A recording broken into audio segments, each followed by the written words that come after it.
Georges Goma. Une civilisation brillante à travers une organisation politique remarquable et aussi une vie politique assez élaborée.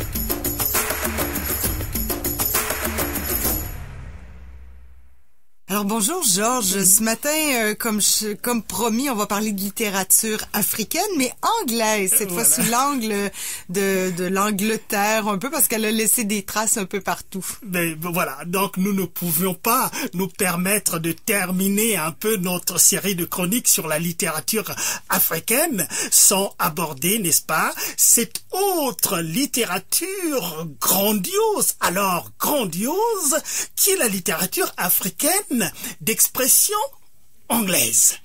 Et là, ça nous ramène principalement aux pays, aux colonies, aux anciennes colonies. Aux anciennes colonies britanniques, absolument, ouais. Aux anciennes colonies britanniques. Il faut pas oublier qu'on a encore cette Afrique-là qui a beaucoup été découverte par les puissances ibériques, d'accord, le Portugal et l'Espagne, mais la colonisation a beaucoup plus été marquée par les puissances européennes entre l'Angleterre et la France.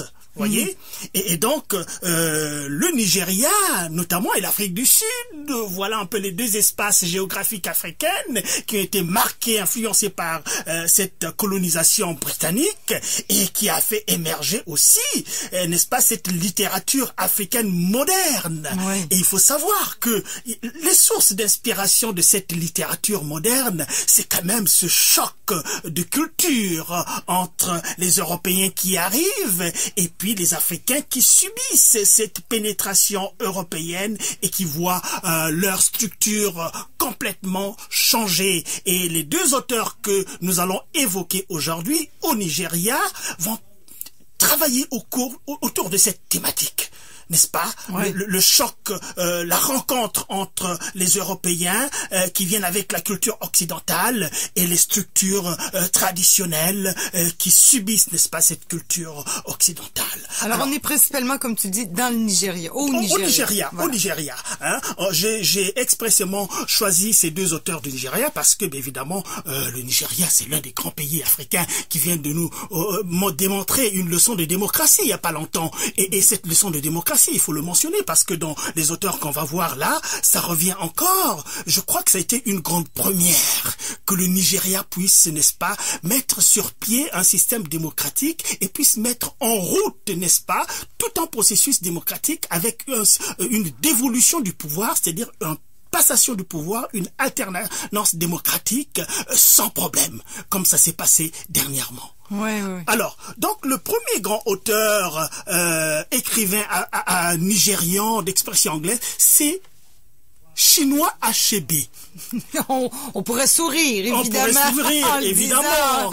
Tout à fait. Ça. Mais du Nigeria, évidemment, Boko Haram, les crises à répétition, la guerre du Biafra, ça a été beaucoup médiatisé. Le monde entier semble connaître le Nigeria à partir de ces problèmes-là. Mais les problèmes beaucoup plus sérieux, comme la littérature, là, il y a des auteurs, voilà, Chinua Achebe, Caroline, t'es étonnée de savoir que ce personnage a existé alors que c'est l'une des personnes qui a vendu le plus de livres au monde. Là, on est en quelle année, là, sa grande période? Chinua Achebe, il est né en 1930. En 1930, c'est un passé récent. Voilà, c'est un passé très récent. Il est né en 1930 et il vient de mourir en 2013 à Boston, juste à côté de chez nous, là, dans le Massachusetts. Ah, c'est un grand écrivain, évidemment, dans le monde entier. Hein, dans le monde entier, on dit que c'est l'une des personnes qui a vendu le plus de livres dans le monde entier, hein, autour de cette littérature. Donc, c'est un romancier africain, le plus lu au monde. Là, c'est des références. Est-ce qu'on a quelques titres? Mais bien sûr que oui, bien sûr que oui. Je vais en citer deux titres qui font en fait la substance de son œuvre.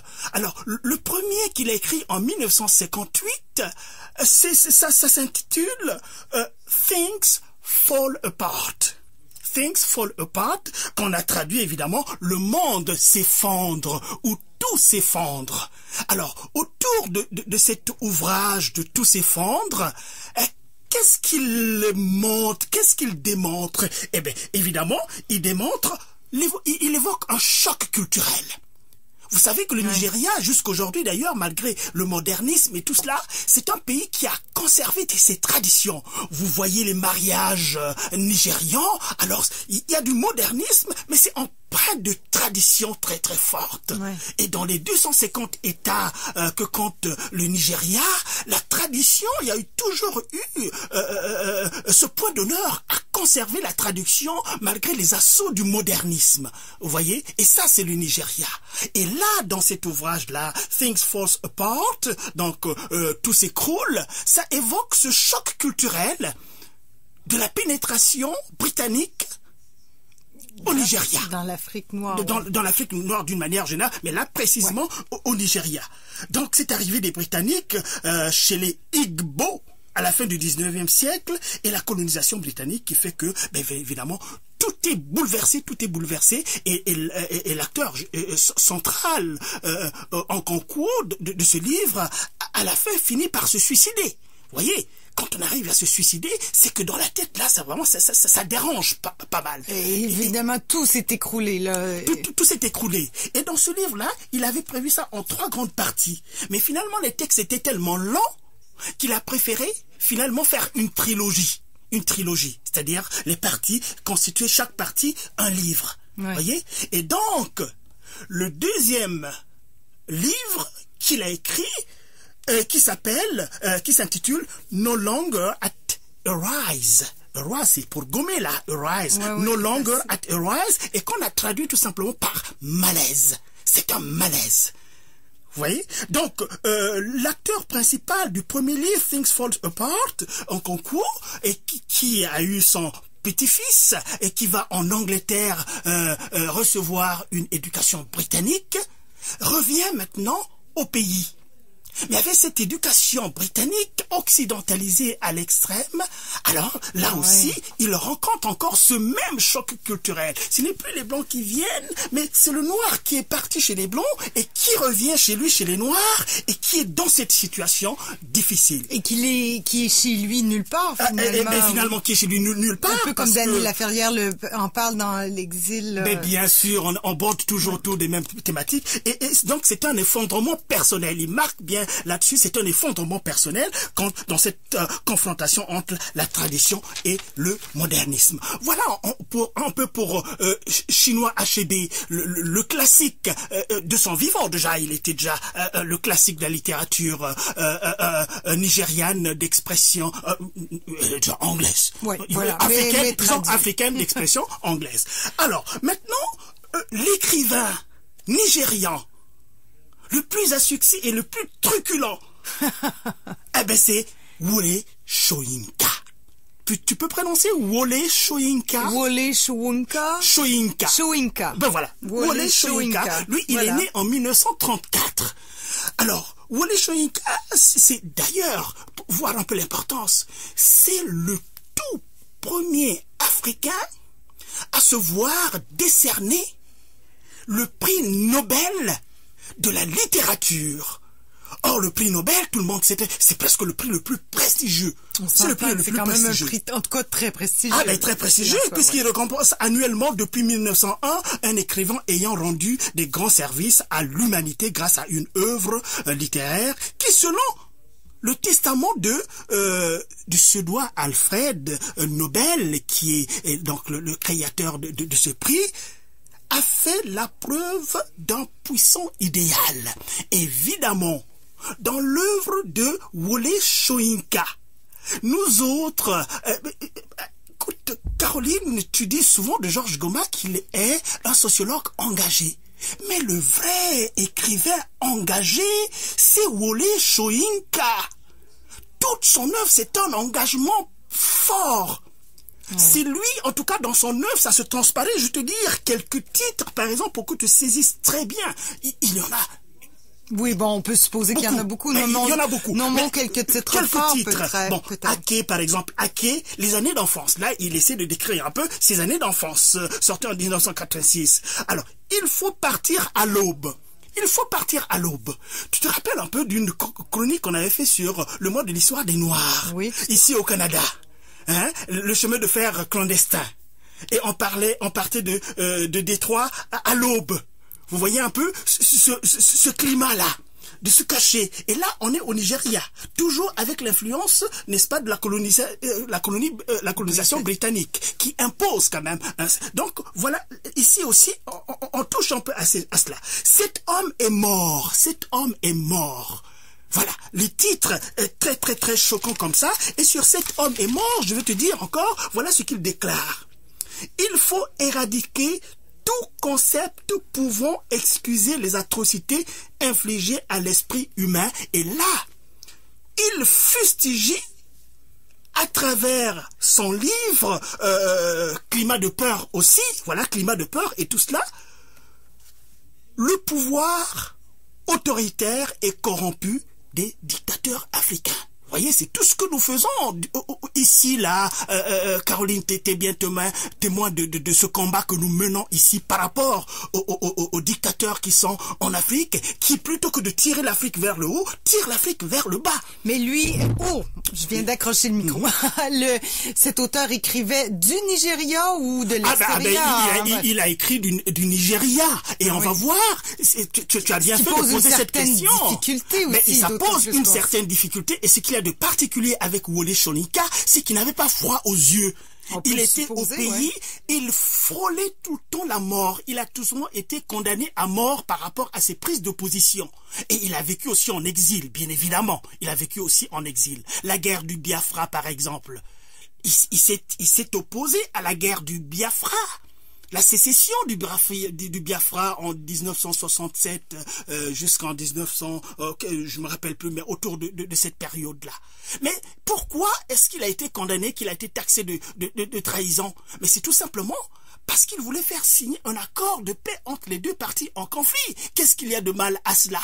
Vous voyez, le mot engagé prend tout son sens. Le mot engagé prend tout son sens. Et aussi, ce que nous vivons, le Boko Haram, les groupes, ils condamnent aussi tous les mouvements nationalistes et fondamentalistes inspirés du terrorisme et de l'intolérance. Et nous voyons encore notre chronique la dernière fois sur le Boko Haram. Ouais. Et les Nigérians, il prend position par rapport à cela et la manière la plus forte qui soit.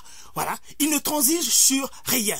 Et jusqu'aujourd'hui, depuis ses années d'université, il est né en 1934, et il est encore vivant et il n'a jamais cédé un seul pouce à la dictature, au fondamentalisme. Il a toujours prôné, n'est-ce pas, les valeurs de la démocratie. Voilà Wole Soyinka, premier prix Nobel de littérature en Afrique. Et jusque-là, il n'a eu que lui. Un peu, je peux même dire que finalement, lui, il est au Nigeria ce que Alexandre Solzhenitsyn était à la Russie. Oui. Vous voyez un peu, toujours confronté des systèmes dictatoriaux. Le goulag, Solzhenitsyn a écrit sur le goulag. Est-ce qu'il vit encore? Il est mort. Solzhenitsyn? Non, je parle de... Non, il vit encore. Non, Wole Soyinka, il est encore vivant. Il est encore vivant. Et non, mais est-ce qu'il vit encore au Nigeria? Il est en exil. Il est en exil. Bon, il est en exil. Et je vois encore, il a encore écrit The Burden of the Memory and the Muse of the Forgiveness. Ça, c'est un autre livre. Le premier, parce qu'il est écrivain, il est poète et il est dramaturge. Caroline, tu fais du théâtre et tu sais très bien que l'approche dramaturgique que les auteurs, des poètes utilisent pour dire des choses très très très sérieuses sur un arrière-plan scénique.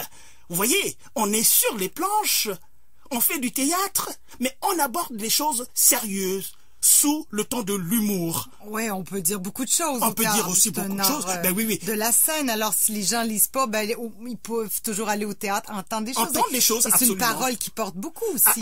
Ben absolument. Vous savez, ça parle beaucoup, ça touche beaucoup des gens. Quand on a eu une journée de travail et puis le soir on va au théâtre, mais on se fait dire des choses sérieuses sous un ton assez léger. Vous voyez? Et ça, c'est très bien. Et Solzhenitsyn, plutôt, C'était une comparaison. C'était une comparaison. Wole Soyinka et tout cela.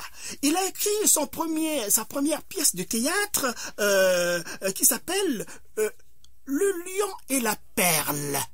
Le Lion et la Perle.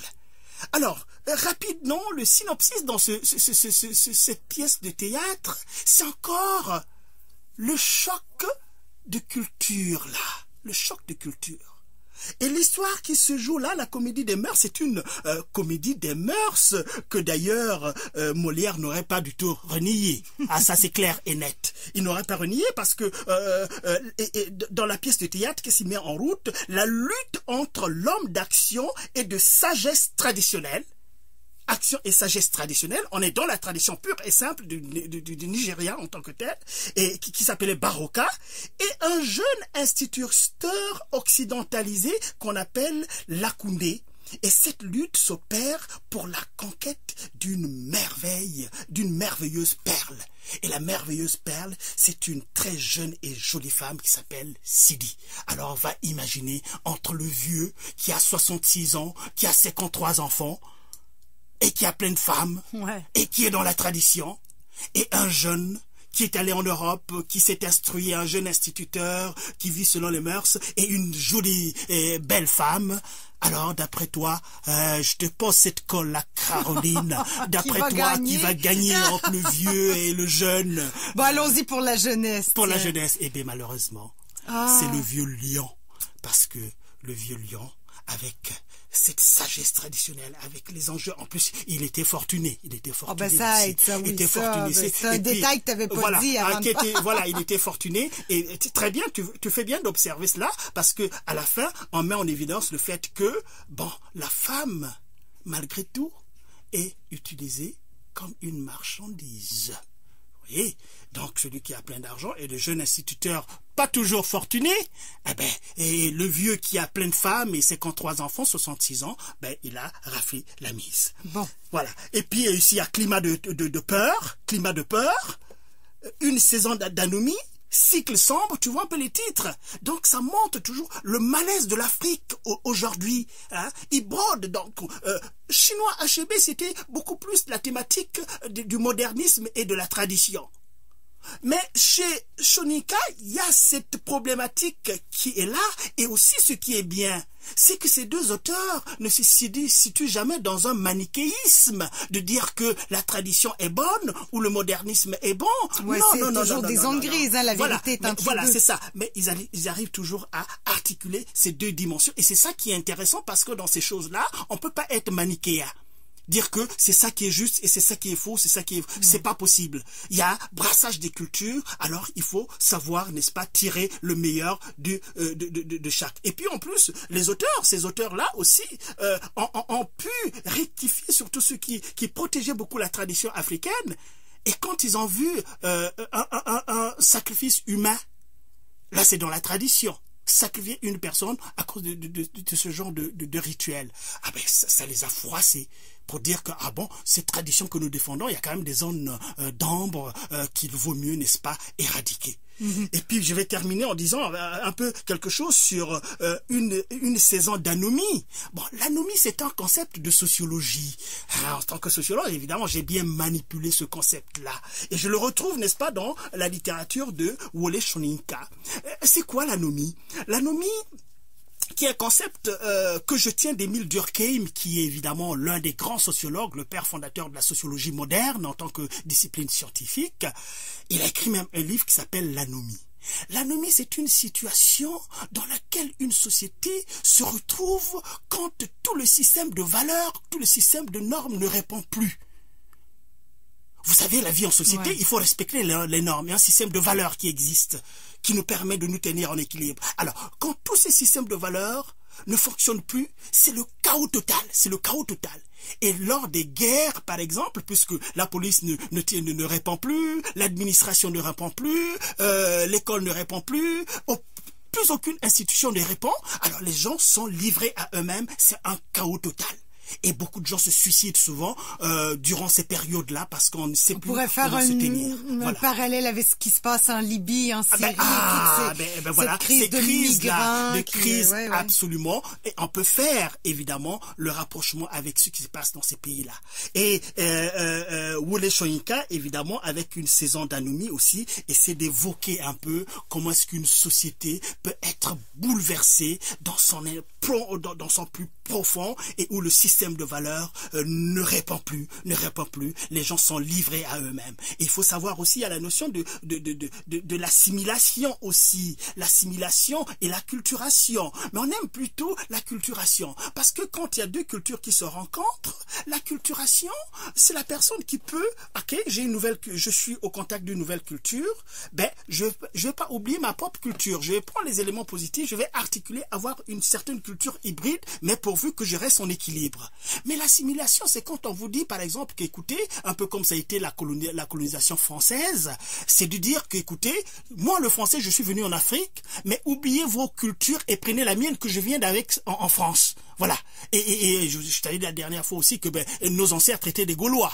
Hein, on a beau être des Noirs, mais nos ancêtres c'était des Gaulois aussi. Vous voyez un peu. Et ça c'est l'assimilation, c'est-à-dire un lavage de cerveau. Oh, vous savez, la culture c'est quoi? Mais la culture, c'est ce qui reste à une personne quand elle a tout perdu. Je peux perdre ma maison, je peux perdre ma voiture, je peux perdre mon travail, je peux perdre même ma femme, je peux perdre mes enfants, mais la culture, quand vous perdez la culture, vous devenez une très fragile, très fragile.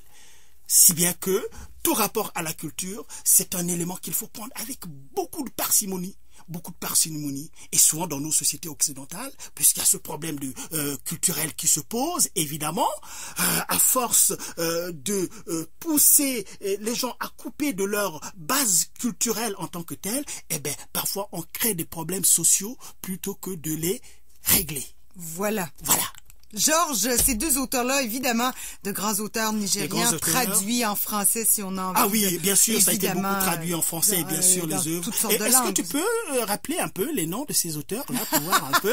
Alors, chinois, le premier, chinois, Achebe. Oh, merci, Georges, c'est trop... Et le deuxième, Wole. Soyinka. Ben voilà. Mais je propose que les gens réécoutent la chronique sur Facebook. Voilà, tout à fait, absolument. On les pourra même les écrire. Mais ils verront, par exemple, que Wole Soyinka est vraiment un grand auteur à succès. Il est encore vivant et il est présent sur la place de la littérature mondiale. Vous voyez, et il a qui, quand j'ai fait le répertorier, près de 80 œuvres. 80 œuvres, c'est beaucoup. C'est énorme. C'est énorme. Georges, merci beaucoup. Merci, Caroline. Merci infiniment. Et à la prochaine. À la prochaine.